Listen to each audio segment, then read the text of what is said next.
Good morning children, welcome back to my channel. आज हम पढ़ने वाले हैं समास।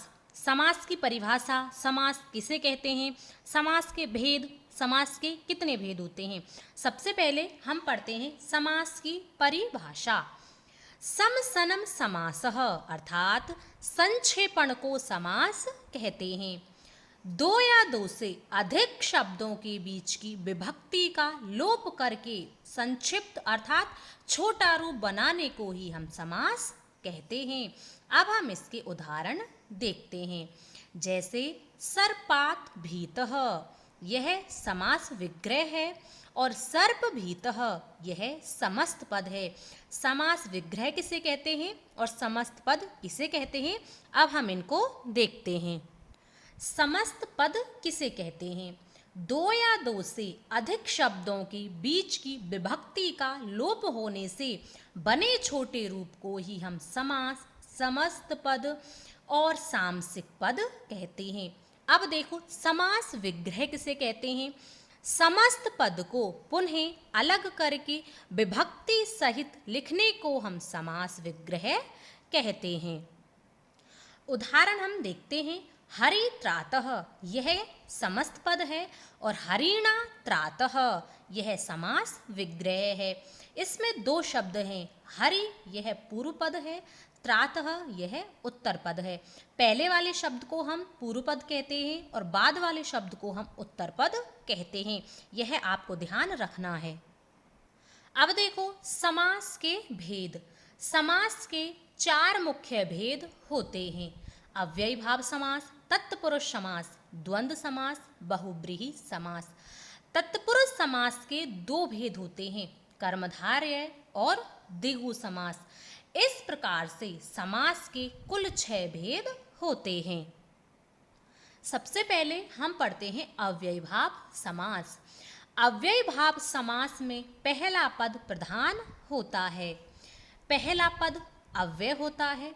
अब आपको ये पता होना चाहिए कि अव्यय शब्द कौन से होते हैं।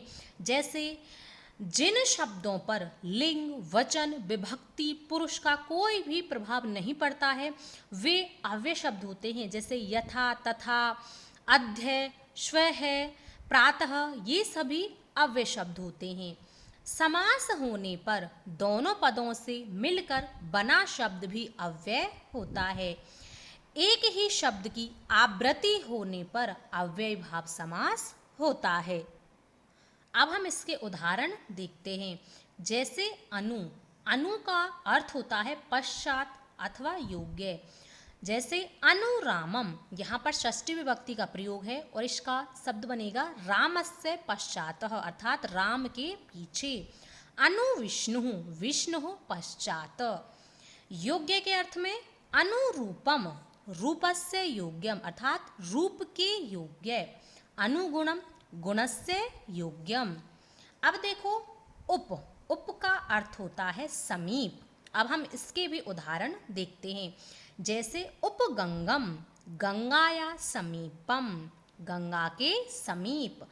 उपनदम यानी कि नद्यः समीपम, नदी के समीप। उपनगरम, नगरस्य समीपम। उपकृष्णम, कृष्णस्य समीपम। उपगु, गौः समीपम यानी कि गाय के समीप। ये समस्त पद हैं और ये इनका समास विग्रह है। निर। निर का अर्थ होता है अभाव। निर्मक्षिकम, इसका समास विग्रह होगा मक्षिकाणाम अभाव अर्थात मक्खियों का अभाव। निर्विघ्नम, इसका समास विग्रह होगा विघ्नानाम अभाव यानी कि विघ्नों का अभाव। निर्मलम, मलस्य अभाव यानी कि गंदगी का अभाव। निर्जनम, जनानाम अभाव। ये समस्त पद हैं और ये समास विग्रह। यथा, इसका अर्थ होता है अतिक्रमण ने होना। अब हम इसके भी उदाहरण देखते हैं। जैसे यथाशक्ति, यथाशक्तिम, और इसका समास विग्रह होगा शक्तिम अन अतिक्रम्य।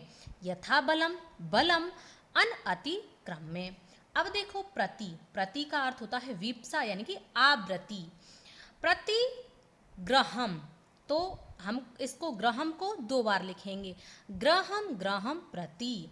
प्रतिदिनम, दिनम, दिनम प्रति, क्योंकि यहाँ पर आवृत्ति हो रही है। प्रत्येकम, एकम एकम प्रति, प्रति अर्थम, अर्थम अर्थम प्रति। सह, सहित या युगपत, सह के योग में तृतीय विभक्ति का प्रयोग होता है। सैमलम, और इसका समास विग्रह होगा मलेन सहितम। सचक्रम, इसका समास विग्रह होगा चक्रेण सहितम।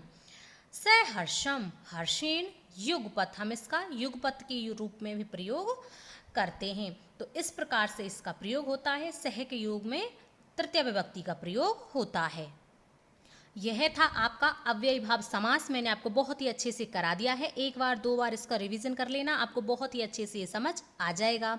वीडियो अच्छा लगे तो वीडियो को लाइक करें, शेयर करें और चैनल को सब्सक्राइब करें। इससे अगले वाले समास हम पढ़ेंगे अगली वीडियो में। तब तक के लिए धन्यवाद।